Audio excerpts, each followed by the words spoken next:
भाग्यश्री भदाणे. मी आता 8वीची विद्यार्थी. माझ्या विषयाचे नाव आहे हिंदवी स्वराज्याचे दुसरे छत्रपती धर्मवीर छत्रपती संभाजी महाराज. आदरणीय व्यासपीठावरील मान्यवर व येथे उपस्थित माझे शिवभक्तांनो व शंभू भक्तांनो, आज आपण अशा एक महान आत्म्याला अभिवादन करण्यासाठी जमलो आहोत ज्याने अवघ्या 9 वर्षांच्या कार्यकाळात मुघलांची खानमान खणून काढली होती. ते म्हणजे हिंदवी स्वराज्याचे दुसरे छत्रपती धर्मवीर छत्रपती संभाजी महाराज. हिंदवी स्वराज्याचे दुसरे छत्रपती पराक्रमी योद्धा आणि छत्रपती संभाजी महाराज. त्यांचा इतिहास शौर्य, त्याग आणि स्वाभिमानाची गाथा आहे. छत्रपती शिवाजी महाराजांनंतर स्वराज्याचे रक्षण त्यांनी एकही लढाई न हारता मुघलांना सळो की पळो करून सोडले होते.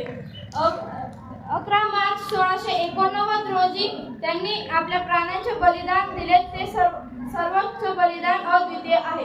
14 मे 1657 रोजी पुरंदरच्या किल्ल्यावर जन्मलेल्या शंभूराजांचे व्यक्तिमत्व अद्वितीय आहे. ते केवळ एक योद्धाच नव्हते तर ते एक साहित्यिक, कवी आणि अनेक भाषांचे जाणकार सुद्धा होते.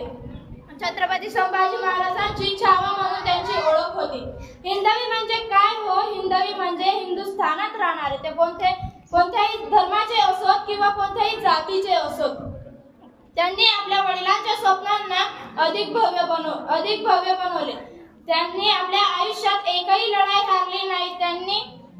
त्यांनी मुघल, आदिलशाही, कुतुबशाही, पोर्तुगीज आणि सिद्धी अशा 5 शत्रूंशी एकाच वेळी लढा दिला. त्यांनी औरंगजेब बादशहाला दक्षिण भारतात अडकवून ठेवणारा हा स्वराज्य रक्षक राजा होता. त्यांचे सर्वात मोठे वैशिष्ट्य म्हणजे प्रखर ध्येयनिष्ठा. 1 फेब्रुवारी 1689 रोजी त्यांना मुघलांनी कापटाने पकडले. त्यांच्यावर धर्मांतर करण्यासाठी त्यांचा अमानुष छळ केला गेला. पण छत्रपती संभाजी महाराजांनी धर्म, देश आणि स्वाभिमान सोडला नाही. 11 मार्च 1689 रोजी त्यांनी आपल्या प्राणाचे बलिदान दिले. पण ते झुकले नाही.